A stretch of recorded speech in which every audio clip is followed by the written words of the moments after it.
کلثوم اکبری هستم، ساکن ساری و من جنون دست دارم، دست نگیم. ازدواج داشتین تا این لحظه؟ 13 تا بیاد، 14 15 نه. چند روزه چند بطول کشید؟ ندون به 1 ماه کشیه، 20 روز کشیه، 2 ماه کشیه، 1 سال کشیه ندون. این صدا و تصویر همان زن قاتله. کلثوم اکبری هستم، ساکن ساری و من جنون دست دارم، دست نگیم. کلثوم اکبری تنها قاتل و یا تنها قاتل سریالی هست که دستمایه طنز و خنده و دستمایه ساختن کلیپ‌های مختلف طنز در ایران شده است.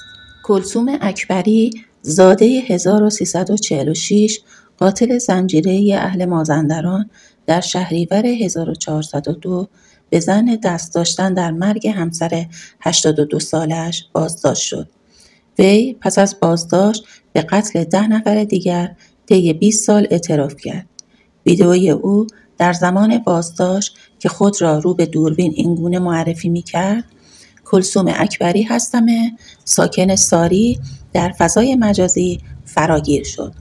هرچند بررسی‌ها نشان می‌دهند که کلثوم در این سالها 18 شوهر صیغه‌ای و 19 عقد رسمی داشته که همگی جانشان را از دست داده‌اند و احتمال می‌رود آمار قربانیان او بیش از 11 نفر باشد.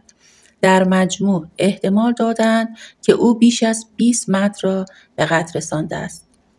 سرپرست دادگاه جنایی کلثوم اکبری قاتل سریالی معروف را ساده خواند که در عین حال همچون سایر قاتلان زنجیره‌ای از ضریب هوشی خاصی برخوردار بوده است. کلثوم با حضور در گفتگوهای زنانه از زندگیش و اینکه تمایل دارد به ازدواج موقت مردی سالخورده که تنها زندگی می‌کند در بیاید سخن می‌گفت.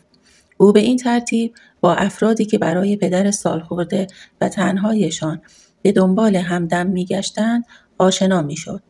کلثوم پس از اطمینان از اینکه زوجه مورد نظرش ثروت زیادی دارد به شرط دریافت مهریه در قالب پول نقد یا ملک به عقد او در می آمد و در کمتر از 3 ماه داشاگردهایی از قبیل خوراندن دارو و خفه کردن شخص را به قتل می رساند.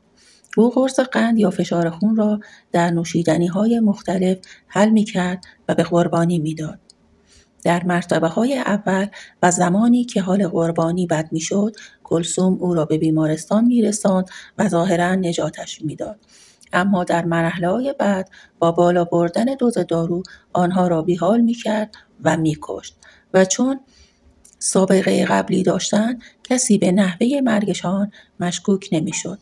در یکی از اولین قتل‌ها کلثوم قلبانی را با الکل صنعتی مسموم و سپس با بالش خفه کرده است.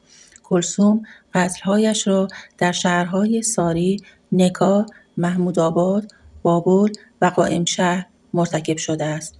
او قربانیانش را از شهرهای مختلف انتخاب می‌کرد تا ردی از خود باقی نگذارد. زنی که در تازه ترین اعترافاتش هم خودش و هم تیتر خبرها رو ترسناکتر میکنه. تا این لحظه تعداد 11 فقره قتل به اصطلاح انجام شده قطعی شده، با قرص هایی که قاطی آب و نوشابه و دوغ میکرد. قرص دامه، قرص قند، بعد تتمه میمرسنه بشونه با حوله با ازدواج و بعدش هم قتل، پول و اموال قابل توجهی هم در این سالها عایده شد. 75 میلیون بیت من، 240 میلیون بیت من، 14 تا چکه بی. تا مرگ مشکوک پیرمردی در محمودآباد پایانی شد به قتل‌های سریالی این زن.